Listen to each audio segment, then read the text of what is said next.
Hi, and welcome to another episode of Gary Talks. Today I'm going to talk movies, specifically my top 10 films of 2023. Gary Talks Movies. Gary Talks Movies. Gary Talks Movies. This was not the best year for movies, and I feel like I've been saying that every year since maybe 2019. There's just not a ton of great stuff coming out, which is great for movies that want to get in my top 10 that normally wouldn't. And there are probably 3 to 4 that would normally not be in my top 10, and my number 1 certainly wouldn't have been my number 1 in a better year. But let's start off with number 10, Spider-Man: Across the Spiderverse. First off, let me start by saying that Across the Spiderverse is nowhere near as good as Into the Spiderverse. It's also overly long, as there is no reason this needed to be nearly 2.5 hours, especially just being part 1 of the story. All of that being said, it's still beautifully animated, and they have a lot of fun with the multiverse, and we get to see Spider-Man 2099 in a movie for the first time, although he's nothing like I imagined he would be. One of the best parts of Across the Spider-Verse is the ending, as it ends on a great cliffhanger and makes me excited to see the next installment. My number 9 favorite movie of the year didn't play in theaters, I don't think, but in this new world where things premiere on streaming, you can't really separate TV and movie that much, so I'm really going by length. If it's a full-length feature film, it counts as movie, which this movie was. My number 9 movie is the Millie Vanilli documentary. When I heard a documentary was being made on Millie Vanilli, I thought, what's there to tell? We know the story. 2 guys became famous on an album I love and still listen to often, and it turned out they were lip-syncing, and that was that. But I was wrong. There is so much more to this story, and the documentary does a good job of not making Rob and Fab pure victims, but they were also just 2 poor guys trying to make it in a pretty dirty industry.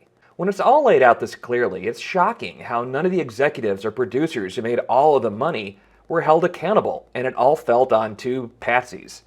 It's not a perfect documentary, as they go down a few paths I don't think they needed to, but it is still my top documentary of the year. My number 8 movie of the year is The Creator. One of the things that's nice about The Creator is it's a big-budget sci-fi movie that isn't based on an existing IP. In this age of sequels and franchises, it's hard to find a movie like that. And it is a fairly predictable story of humans fighting AI. But being predictable isn't the worst thing in the world when it works for the story being told. John David Washington carries the movie on his shoulders completely, and the special effects are flawless. Check this out in 4K when you get the chance. Coming in at number 7 is a horror comedy, more comedy than horror, but it was all around just plain fun. Renfield. Hello, my name is Gary, and I'm a Nick Cage addict. I will watch any movie he is in, no matter how good or bad it is, and yeah, I enjoy Nick Cage when he's being a good actor, but I really enjoy Nick Cage when he's hamming it up and having a good time. And he is completely having fun as Count Dracula, and it's infectious. I watched this with a smile on my face. Telling the movie from Renfield's point of view was a great decision, and this is 100% my favorite comedy of the year. My number 6 movie of the year I thought was a foreign film. I went in ready to read subtitles, and they actually spoke English. Well, except for the main character, who had maybe 1 line the entire film. My number 6 is Sissu. This World War II movie was marketed as John Wick versus Nazis. But if watching John Wick can sometimes feel like watching someone else play a first-person shooter video game, watching Sissu is like watching an ultra-violent cartoon. A man who just wants to sell the gold he found runs into Nazis at the end of the war. They try to take his gold, and he doesn't stop until he wreaks vengeance upon them all in the most gory, ghastly, cartoonish ways. It's so over-the-top you can't help but have a good time, and Sissu is the most rewatchable movie of the year. My number 5 movie of the year was marketed based on 1 stunt. It was actually kind of shocking. That was the entire marketing of the movie. But when that 1 stunt is Tom Cruise taking a motorcycle off a cliff, it worked. Number 5 is Mission Impossible: Dead Reckoning Part 1. I love all the Mission Impossible movies, and to me, they are the modern-day James Bond, as it has all the action and stunts, but also doesn't forget that we should have a good time watching the hero fight the bad guys. Tom Cruise, of course, goes above and beyond with the stunts in this movie, and while it doesn't quite live up to the last couple Mission Impossibles, it's still a really good time, and hopefully you had a chance to catch it on the big screen. The fact that it was just part 1 definitely dropped it down a notch or two for me, which is why Dead Reckoning Part 1 is only ranked at number 5. My number 4 movie of the year was my number 1 movie for a lot of the year. Then recently I was able to catch up on some things I missed, and it dropped down to number 4. Guardians of the Galaxy, Volume 3. Oh Marvel, how far you have fallen. But I'm not here today to talk about how horrible the MCU has become, but to praise the lone, enjoyable movie from Marvel in the past few years. Guardians 3 is a huge drop-off from Volumes 1 and 2, and the classic rock jukebox soundtrack needle drops have started to get old. But Rocket's backstory is the heart and soul of this movie, and for once, Marvel deals with grief and loss without the need to drop a joke every 6 lines. My number 3 movie of the year is actually the last movie that I saw on the big screen.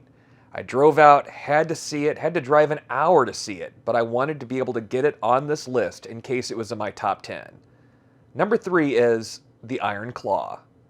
Anyone who knows me knows that I am a lifelong wrestling fan, and some of my very first memories are of the Von Erich family fighting Ric Flair. I remember being really young and I'd pretend to be Kevin and I'd put the Iron Claw on my dad until he passed out from the pain. So I already went into this knowing that I'd loved the movie, and I have to admit, part of the high ranking comes from that. This isn't an easy watch, as we watch the tragedy that follows the family thanks to a possible Von Erich curse. And I wish they had given equal time to the rest of the brothers other than Kevin. Kevin's the only one we really get to know. Everyone else, it's just kind of like checkpoints of the big events that happen in their lives. But it's still a movie that any wrestling fan should check out. I really did enjoy it. My number 2 movie of the year is just mind-blowing. This is not for everyone. It's only really for really odd people like me. But if you're like me, check out Infinity Pool. Infinity Pool is the most original movie of the year, and Brandon Cronenberg completely follows in his father's footsteps with this bizarre and twisted flick. Basically, a couple on vacation in a small foreign country find out that being found guilty of a crime is a death sentence. But luckily, if you're rich, they'll make a clone of you that will be tortured and killed. Of course, that clone doesn't know he's a clone, and maybe it wasn't the clone, maybe it's the original person. I don't even know. And none of it even describes what happens in this twisted nightmare of a movie. Alexander Skarsgård is strong as always, and Mia Goth continues her run as the horror movie actress of modern times with a completely unhinged and memorable performance. And now, my number 1 movie of the year.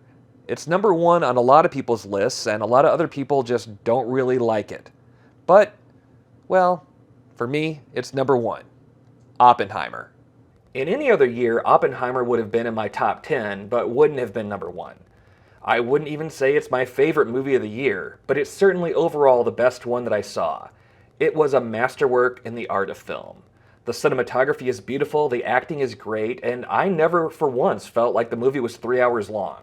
It could have even gone longer and I wouldn't have minded. I also think this is the movie that gets Robert Downey Jr. an Oscar. We'll have to check back in later to see if I was right. But this year, in 2023, Oppenheimer is my number 1 movie of the year. And that's my top 10 movies of 2023. Hopefully, 2024 will be a lot better, a lot stronger. I know there are movies I'm looking forward to seeing, and that's going to be my next episode of Gary Talks. See you then. Gary Talks Movies. Gary Talks Movies. Gary Talks Movies.